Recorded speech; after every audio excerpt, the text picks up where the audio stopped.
Hi, I'm Jan Doyle, and this is Wyse Talk. Thank you so much for tuning into the show. Today's guest is talented, creative, artistic. Her name is Regina Thomas. Welcome to the show. Oh, thanks, Jan. I'm so happy to have you here. Now, Regina, I understand you're a collage mixed media artist. Yes. What does that exactly mean? Well, collage has anything to do with tearing paper and applying it to a support, a canvas or whatever.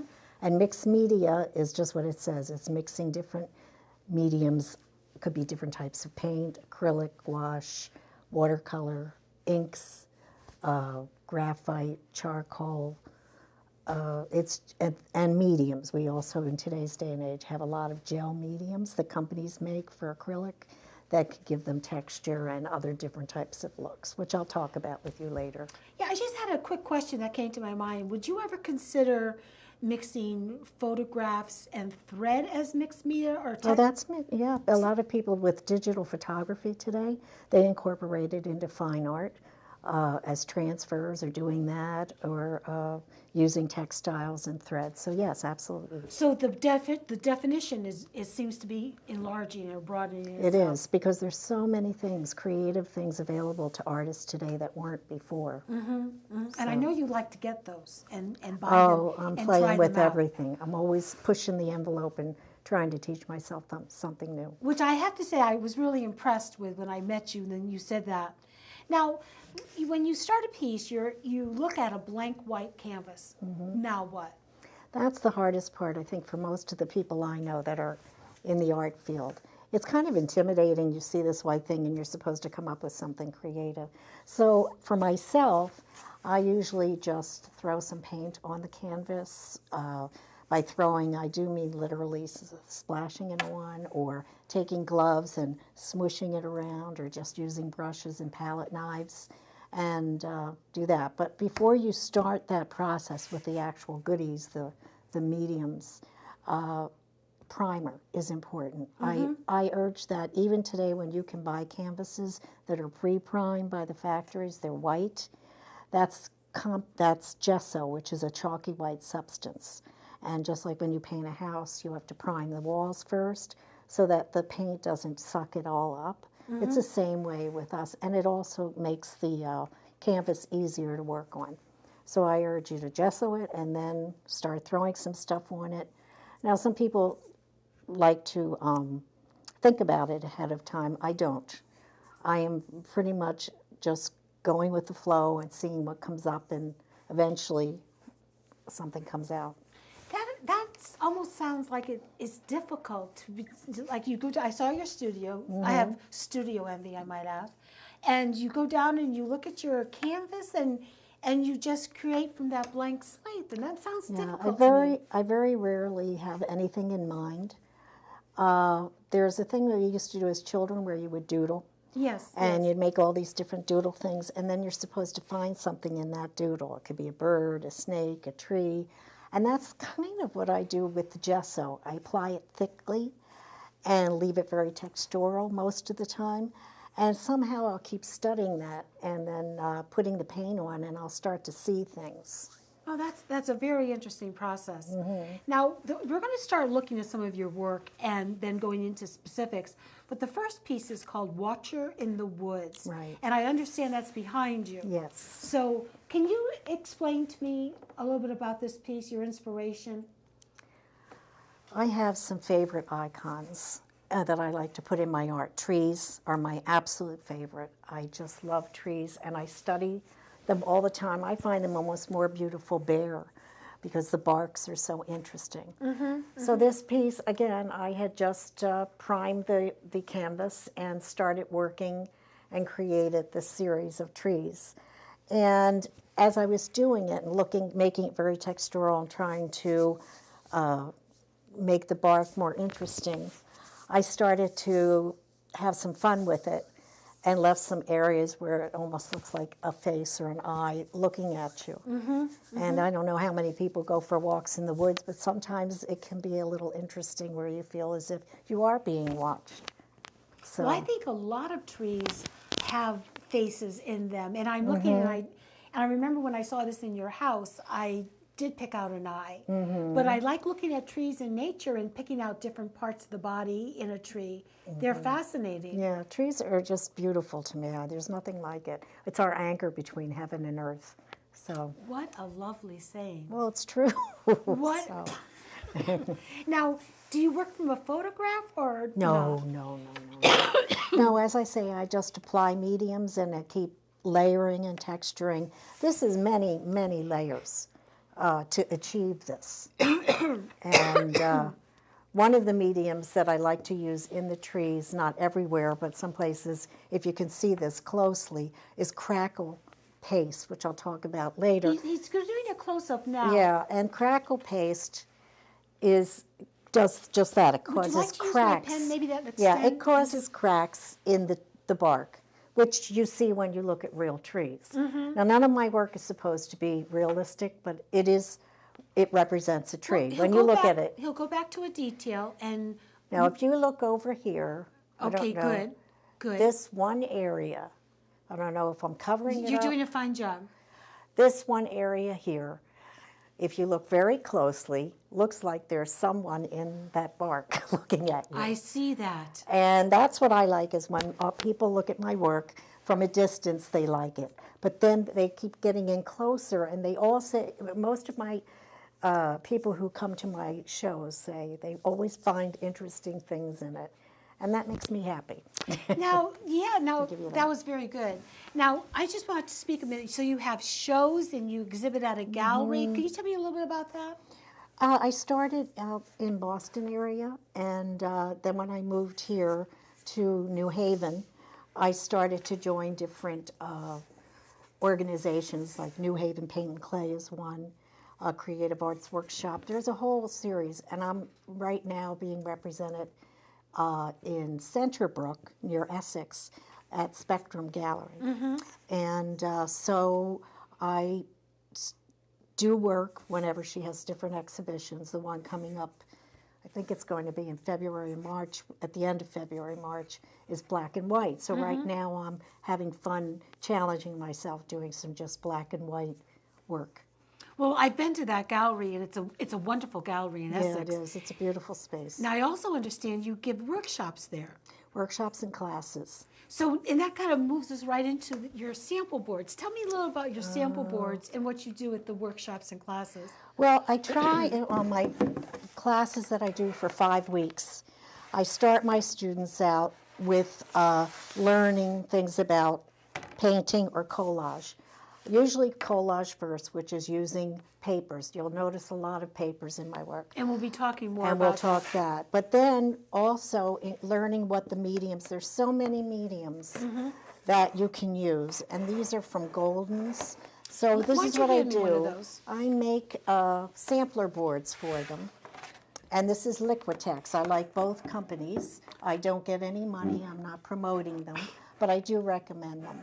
And you can see that, I don't know how closely you can look, but different, let's see, this one says modeling paste. And if you go to a store, you'll see samples too showing it. But once my students, after a few 5-week sessions, want to learn more about working with the painting mediums, then I want them to learn about all the gel mediums, because they always say, well, how did you do that? And how did you do that? Well, this is how. It's not magic, it's actual gel products that change the look of the paint. Now, this is very interesting because what you have here is, I see, self-leveling Gel. And you have samples of it. And as someone who doesn't have any background information on this, I could go back to my sample board and say, oh, that's right, this is what we talked about in class. Right. And actually, I even find the canvas interesting. These are you can buy these at a place like Michael's or any art supply store. You can get them in packs of 5, and they're just canvas, but they're panels. Now, so they're hard to work on, but I mean hard in touch. As I look at this one, stiff. the gels, I'm noticing there are some things with, you have like sparkles in them, and this one has sparkles inside it, and this one is like a chalk paste. that you I'd talk. have to see it. see I what you're really doing. can't turn it towards you Oh, because okay. not because I don't like you, but I because don't I know, want the Jan. monitor I to think you want, I think you're making it harder on me. No, And this one has, what does it say it is? it says it's clear granular gel. Oh, right, yes. So that's also known as glass bead gel, and it looks like little shiny glass beads. Okay, I see that. Right. This is the one we're looking at that I'm Right, holding. okay. And this, I can see that in here.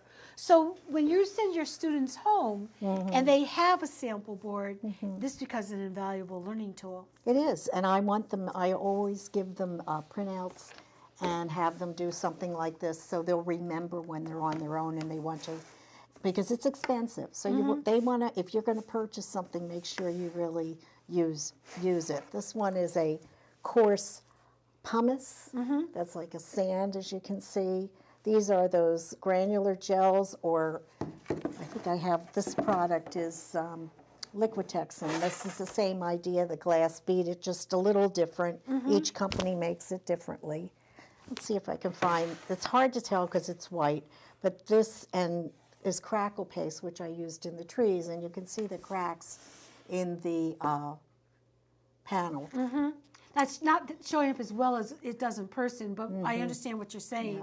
Now, right behind me, using what? You have the aquarium. What is this? Aquarius is a piece. I'm just going to take this out for the... Aquarius really shows you how you can make different things with the gel mediums. So in this, I have, it's an abstract to try to kind of express what the ocean is. So I have Asian papers, specialty papers, that I painted over. Now, to Asian change it. papers. Like rice papers. But And they're- where did you get those? Well, some of them I used to live in Singapore for several years. Or you can go to art supply stores today, or online, of course, and you can order different varieties. Okay, I'd just like to recap. You've lived in England, you've lived in Asia, Yes. and I'm just saying, and now you're in the United States. Right. You've gotten around. Yeah, a little bit. Yeah, you've just gotten around. little Are you that bit. kind of woman? All right, so go Yes, ahead. I am. All right, just saying. But this is paper. As you see, it's divided into 3 parts. So this is a gel medium use this to that's point if you supposed to like. look like mother of pearl or oysters and gives that very textural look. And then down here I have a variety of glass bead gel in it to make the water look more sparkly. It's maybe hard to see on camera. And I also use, what is it called?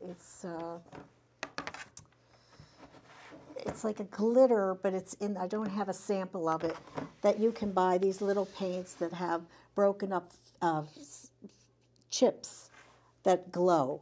So this is a very textural piece. I don't know how well you can tell, but this He is has paper. he has a nice shot in there. Yeah, I'm and looking at then it, yes. this part, and then this part. And it's all using all of those medium gels, as well as the collage, using the paper, but I changed it to make it my own. So how long does something like this take to dry? Oh, well, again, this is several layers. So when I'm working, I'm usually working on at least 3 pieces at a time, because I want to give it time to dry, and then I go back in. So this piece probably only took, because the composition is fairly simple and abstract, probably by the time it was finished, maybe in 3 days. Well, I have to say that's something that I'm not sure I would be able to handle. You have 3 separate projects, distinct projects going at one time. Right. How do you keep everything straight? I don't know. I just look at the canvas and know what I'm doing. And I don't plan anything, so that's the beauty of my work. I just keep adding to it and looking. And whenever I finish a piece, I will keep it hung in my studio against a wall and look at it for several days or a couple of weeks, because sometimes something isn't right and I can't figure out what I need to do. So. I understand what you mean by that, because I have a design wall because I do something totally different from you, but I do need to just look at it. Right. And through the process of looking, Right. it talks to me.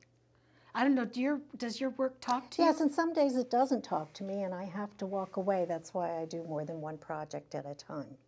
That's very interesting. And whatnot. So, because sometimes you can keep working on one piece, you get frustrated, and you can ruin it. So it's nice to be able to hang it up and keep looking at it and thinking. I can't tell you how many times I get them photographed, and I use my husband, who's a professional fine art Yes, photographer. he is. He's not bad. I've seen his work. He's pretty good. Yeah, so he photographs my work, and then a couple of weeks later I'll say, oh, I need to have more work. I have to have more photographs done because I changed it.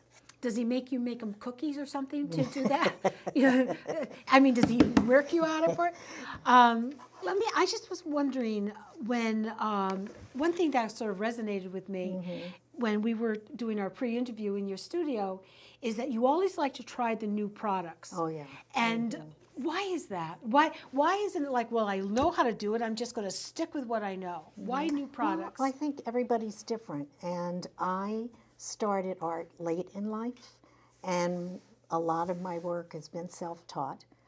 I started with some workshops with some artists to kind of get a leg up, but it's just interesting to me. I get bored very easily, and so I do that, and I also teach. So I can't teach to my students if I haven't myself worked with the materials. Now, did you have an art background in college? No, I did not. You didn't? No, my mother-in-law was a professional artist from Newtown Square in Pennsylvania, and she introduced me to galleries and museums, and then she bought me my first set of oils, and I was barely 21. But then eventually my husband started doing international, and I put the paints away because I had to watch children, and I couldn't do both. Right, right. And I didn't pick it up again until, as I said to you, I've always loved art and appreciated art. My daughter picked that up. She went to RISD. She graduated there in a fine arts degree. But I myself had to wait until later in life, which was kind of nice. Maybe I appreciate it more. And I'm not as nervous. But when you get older, you're not as nervous about what other people think. So, Sometimes I'm not. and it Sometimes makes and it makes me happy. And when I get positive responses, because that's what I want my art to do. I don't want to shock anyone or upset anyone. I just want them to get a good feeling and to want to get intimate with the piece. Well, that's probably why you're in galleries and you do very well at the shows. Yeah. And you made a comment that you see it from a distance, but then you like people to come closer and find other things in it. Now, I understand you have, this is in front of me, it's called Cityscapes. Cityscapes. Now, you have a class on this, and I did have a 5-week class on that. where do you teach your classes? At Spectrum Gallery in Centerbrook, Okay. near Essex. And this is on 300-pound archival arches paper. That's a thick paper. Very heavy. And I did that because when I always do a sample of what I'm going to teach. And I wanted to teach them how to make painted and gel-plated papers, and then to cut shapes, basic rectangles, squares, circles, triangles, and create their own cityscape. I don't have them do what I do, but I leave that at the class so they can borrow from it or get ideas for it. But you're not interested in having them mimic it exactly. No, because I think that's kind of limiting to the students, and some of them I've had students who are professional artists and just want to learn something new to maybe add to their work, and then I have people who really don't know much about art at all, and I want them to have fun with it and go home with something that they can feel proud of. That's a good thought. That really is. Yeah.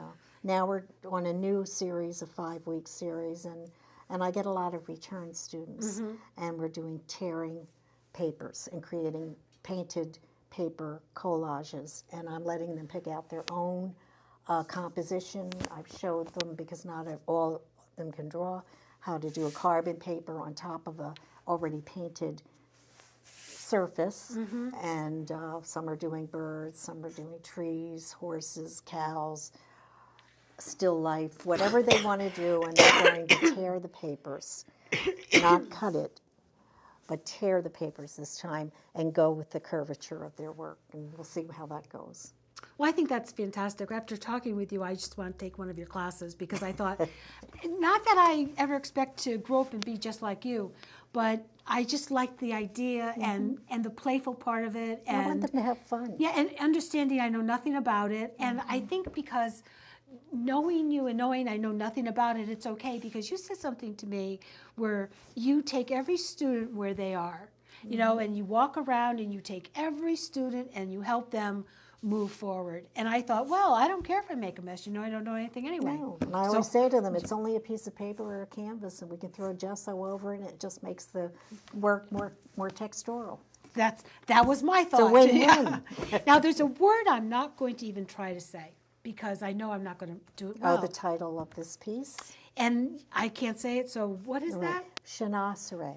I dare you to say Shanasere. I dare you to say it, look it up, and say it all by yourself. Shanasere. Shanasere. Now, that's this piece over here? This piece, again, was done on 300-pound paper and mounted on a frame by a very well-known framer here in this area, Dwight Peterson. And he would do a lot of my bigger pieces and knows how to really show them off.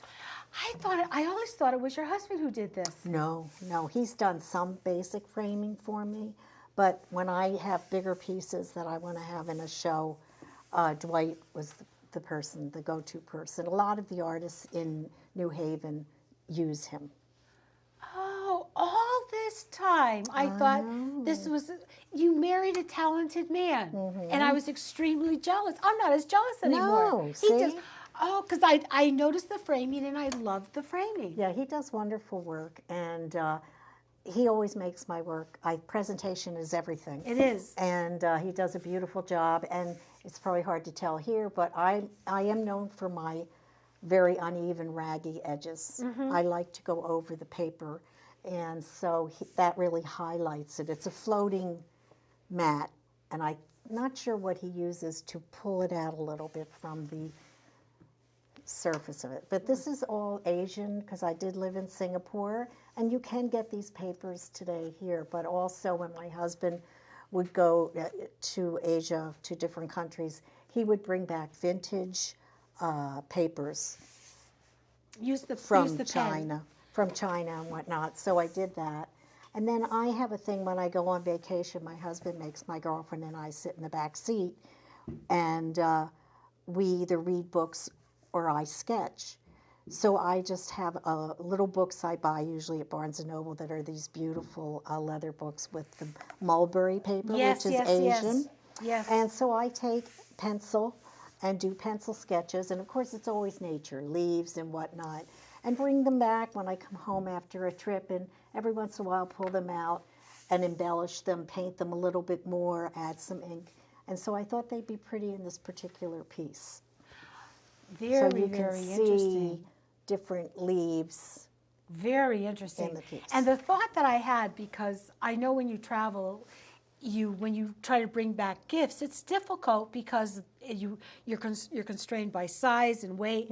But to bring back paper, he can find that, and it's easy to bring it back. And he brings back paper, and he's good for gold for the next couple of months. He makes me happy, girls. Yes. Cheap way to go. You It know, is. Some girls want jewels, I want paper. Wow, did he pick a right woman? Because this is very, very pretty. Oh, it's thank very, you. very pretty, and it's Thank you. it's interesting to look at. And I liked hearing about how that you used your sketching to all, and you And combined. integrated some of my own work. That's not my forte necessarily, but as I say, I don't do anything to be photographic in realistic in any way, shape, or form. So it's kind of how I see things. And we only have a few minutes left. I just wanted to get to that other piece behind you. Another one of my favorite icons are dwellings, naive dwellings, and there's the tree, and I also have the birds, especially ravens.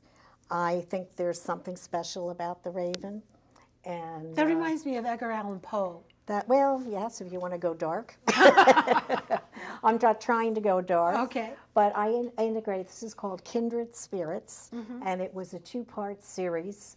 And I don't really show these. I've so far kept them at home.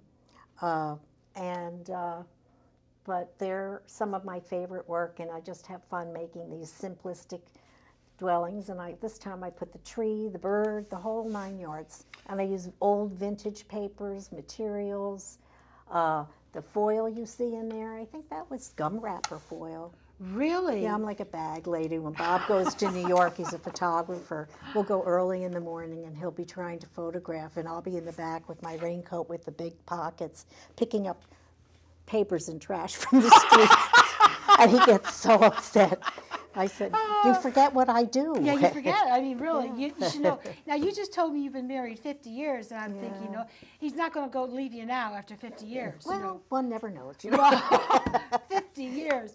But I remember when I was at your home, you told me to look in your living room, dining room area, and said, take anything you want off the wall and we'll bring to the show. And so these are some of the things that I picked. Yes, these are some of the things that I really don't show in galleries and whatnot. Yes. I will eventually, but they look really nice right now. I have a home that's only 3 years old, and yes. I kind of hate to part with some of them. But and they're beautiful in the home. Oh, thank now, you. Now, my director is going to tell me again how much time we have left, because I did forget.